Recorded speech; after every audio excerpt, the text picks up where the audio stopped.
Hi, అందరికీ నమస్తే. నేను మీ సుదర్శన్ రావుని. మా ఛానల్ను చూస్తున్నటువంటి ప్రతి ఒక్క ప్రేక్షకులకు కృతజ్ఞతలు ముందుగా. అలానే మా ఛానల్ని సబ్స్క్రైబ్ చేసిన ప్రతి ఒక్కరికి కూడా పేరు పేరున నమస్కారాలు. స్కిల్ డెవలప్మెంట్ గురించి కొన్ని వీడియోస్ పెట్టాను. అండ్ ఆడియో రికార్డింగ్, ఎడిటింగ్ ఇలాంటివి ఎలా చేయాలనేది కూడా నేను మన ఛానల్లో పొందుపరచడం జరిగింది. ప్రతి ఒక్క వీడియో కూడా చూడండి. అంటే న్యూస్ అంటే ఈరోజు చూసేసి వదిలేస్తాము, కానీ ఇంపార్టెంట్ అయినవి మనం ఎప్పుడైనా చూడవచ్చు.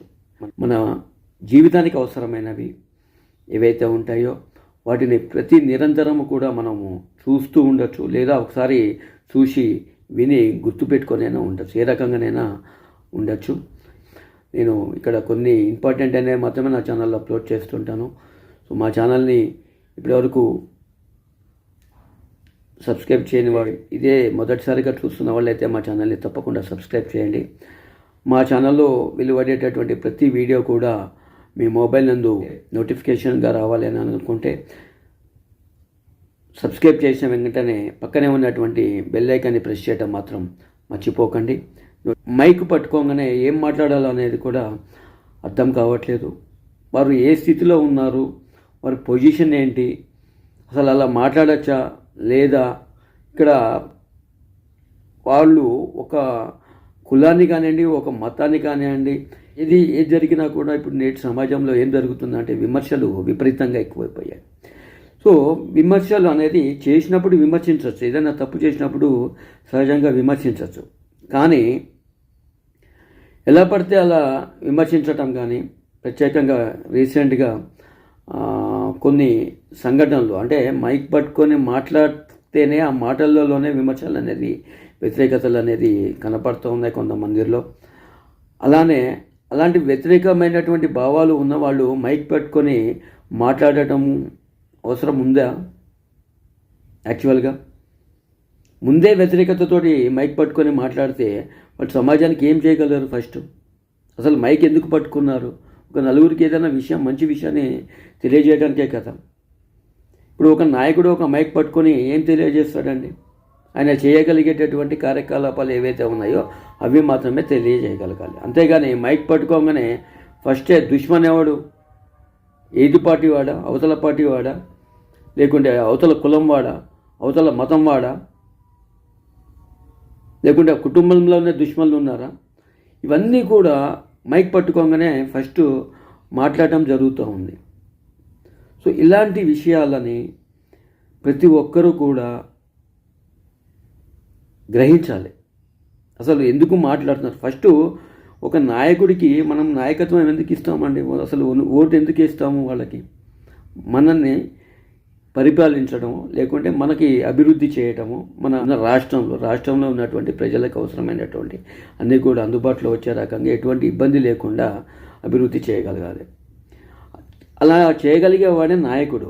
అంతేగాని ఏమీ చేయకుండా మైక్ పట్టుకొని ఎదుటివాడిని విమర్శించి ఓట్ల కోసమో, నెక్స్ట్ పదవి కోసమో, లేకుంటే పదవి ఆల్రెడీ వచ్చింది, చేసినటువంటి తప్పుల్ని సరిదిద్దుకోవడానికి ఈ నాయకత్వం కాదండి.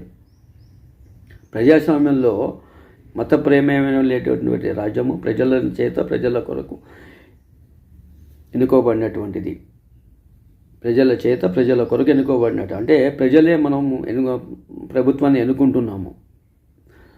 ఇలాంటప్పుడు మనము ఎంచుకునేటప్పుడే మనం ఫస్ట్ ప్రతి ఒక్కళ్ళు కూడా గ్రహించాలి, అతను ఎవరు, చేయగలుగుతాడా లేదా, సమర్థుడా కాదా అనేవి గ్రహించుకొని అతనికి ఓటేయాలి. అంతేగాని ఈరోజు డబ్బులు ఇచ్చాడు కదా అనేసి ప్రతి ఒక్కడికి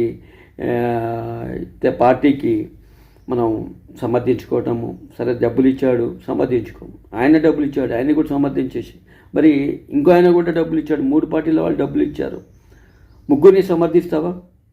మరి ఎవరి వైపు నువ్వు అసలు? సరే, ముగ్గురు ఇట్లా డబ్బులు ఎవరు ఇవ్వలేదు, మరి ఎవరి వైపు ఉంటావు? ఎవరి వైపు ఉండవా? లేదు, ఒక్కళ్ళే ఇచ్చారు, వాళ్ళు ఒక్కళ్ళ వైపే ఉంటావా? ఈ రకంగా ఆలోచించాల్సి వస్తుంది. అంటే ఓట్ల కోసం, నోటు కోసం ఓటు, ఓటు కోసం నోటు, ఈ రకంగా రకరకాలుగా నడుస్తూ ఉన్నాయి. ఇది అందరికీ తెలిసిన విషయమే.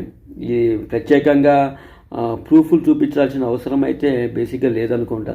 సో అందరికీ తెలుసు ఆత్మగా వాళ్ళ ఏదైతే ఉన్నదో వాళ్ళు ఏవైతే పని చేస్తున్నారో గుండెల మీద చేసుకొని చెప్పాలండి. ఎవరైనా సరే ప్రమాణం చేయాలి అనగానే గెలిచినాక ప్రమాణం చేయాలని అనగానే ఊరికే చదివినట్టు కాదు. ప్రమాణం అంటే దాని యొక్క విలువ ఉండాలి, ప్రమాణం చేసిన దానికి విలువ ఉండాలి. అలానే ఇక్కడ రీసెంట్గా ఒక వేదికలో జరిగినటువంటి వేదికలో వేద మంత్రాలతో ఆశీర్వచనం కోసము వాళ్ళని అక్కడ ఏర్పాటు చేశారు. ఒక మినిస్టర్ పదవుల్లో వాళ్ళని గెలుపొందిన వాళ్ళకి అలాగే నాయకత్వం కోసం వాళ్ళని ఆశీర్వదించడానికి వేద పండితుల్ని వాళ్ళు పిలవటము, అక్కడ ఆశీర్వాదము అనేది వాళ్ళ వేద పండితులు అక్కడ ఆశీర్వదించడం జరిగింది. దాని తర్వాత మైక్ పట్టుకొని సామెల్లో రకరకాలుగా చెప్తున్నారు. సామెల్ అని కొంతమంది అంటున్నారు, సామెల్ అని అంటున్నారు. సో బేసిక్గా ఆయన స్పెల్లింగ్ అయితే బేసిక్గా నాకు తెలియదు, సామెల్ అని అనుకుందాము. ఓకే, అంటే నాకు అర్థం కాలేదు కాబట్టి చెప్తున్నాను, ఆయన పేరు నాకు అర్థం కాలేదు కాబట్టి ఈ రెండు రకాలలో ఏదో సామ్యులా అనేది తెలియదు. ఈ రెండిట్లలో ఏదో ఒకటి అయ్యే అవకాశం ఉంటుంది. సో అలానే ఆ వేద మంత్రాల్లో ఆయన అర్థం కాలేదు అని బూతుల పంచాంగంతో ఆయన ఏమంటున్నాడో బూతులతో పోల్చాడండి. ఆయన ఏమంటున్నాడో అని ఆయన మంత్రాల్లో ఏమంటున్నాడో అని బూతులతో పోల్చాడు. అంటే ఆయనకు అంత నాలెడ్జ్ ఉన్నటువంటి మేధా సంపత్తి ఉన్నటువంటి ఒక నాయకుడు బూతులతో పోల్చాడు అంటే అర్థం చేసుకోండి. ఇలాంటిది అంటే మేధా సంపత్తి ఉన్నట్ట, నోరు జారినట్ట, మరి పొగర, ఇవన్నీ కూడా దీంట్లో ఉంటాయి. ఇప్పుడు అక్కడ బ్రాహ్మణుడు అనే అతను ఈయనకి ఓటేసిన వాడే కావచ్చు, బ్రాహ్మణుడు అనే అతనికి ఓటేసిన వాడే కావచ్చు, మరి పక్కన ఆయన పార్టీలో ఎవరికైనా ఓటేసిన వాడే కావచ్చు, మరి ఆయన ఆ ప్రదేశంలో ఉండేటువంటి ఒక పౌరునిగా ఉన్నవాడే కావచ్చు. అలాంటి వాళ్ళని విమర్శించడం అనేది ఈ నాయకులకి ఈ మధ్య విపరీతంగా అలవాటు అయిపోయిందండి. ప్రతి ఒక్కడు కూడా మైక్ పట్టుకొని, ఎందుకంటే ముఖ్యంగా మనకి వీటికి కొన్ని నాయకులకి కొన్ని రూల్స్ అండ్ రెగ్యులేషన్స్ కూడా, ఎంపికల విషయంలో రూల్స్ అండ్ రెగ్యులేషన్స్ కూడా ఈ మధ్య ఎక్కువ లేవు. ఎవరైతే మైక్ పట్టుకొని మాట్లాడగలుగుతుంటారో వాళ్ళని ఎంచుకుంటున్నారు, ఎవరికైతే బలం అధికంగా ఉందో, ఎవరైతే మైక్ పట్టుకొని మాట్లాడుతున్నారో వాళ్ళకే అధికారాన్ని కూడా ఇస్తున్నారు. పార్టీలు కూడా అలానే చూస్తున్నాయి. అంతేగాని వ్యక్తిత్వము, వ్యక్తి గౌరవము ఇలాంటివి ఎలా ఉన్నది అనేది, ఎలా చేయగలడు మన పార్టీకి వచ్చినాక అనేది కూడా ఆ పార్టీ వాళ్ళు ఈ మధ్య చూడట్లేదు. అండ్ అదే కాకుండా ఇంకా రెండవది ఏంటంటే ముఖ్యంగా మనం ఎదుర్కొనేటటువంటి ప్రధానమైనటువంటి ఇలాంటి వాటిలలో జరిగేది ఏంటంటే రిజర్వేషన్ అండి. రిజర్వేషన్ల కోటా కింద ఎవరినో ఒకళ్ళని కేటాయించాలి. ఆయన చదువుకునేవాడా, చేయగలిగేవాడా, అసమర్థుడా ఇవన్నీ తెలవకుండా రిజర్వేషన్ కోటాలో ఎవరినో ఒకళ్ళని ఎంచుకోవాలనేది ఒక నాయకత్వంలో నాయకులు ఈరోజు పార్టీ తరపున ఎంచుకుంటున్నారు. ఇది ముఖ్యంగా అది ఇప్పుడు రీసెంట్గా కాంగ్రెస్ వాళ్ళు జరిపినటువంటి ఆ సభలో మనకి వేద పండితులతోటి, వేద మంత్రాలతోటి ఆశీర్వదించడం కోరడం వల్లనే వాళ్ళు అక్కడికి వచ్చి వేద మంత్రాలతోటి ఆశీర్వదించారు. లేకుంటే వాళ్ళకేం పని ఉంటుందండి? ఆ సమయము అక్కడ ఆ విధంగా కేటాయించడం మూలానే, ఆ కార్యక్రమం కోసం కేటాయించడం మూలానే వాళ్ళు అక్కడికి వచ్చారు. మరి ఇప్పుడు ఈరోజు ఏం జరిగింది? అక్కడ వచ్చినటువంటి వేద పండితుల్ని, వాళ్ళు చదివేటటువంటి మంత్రాలని అవమానించారు.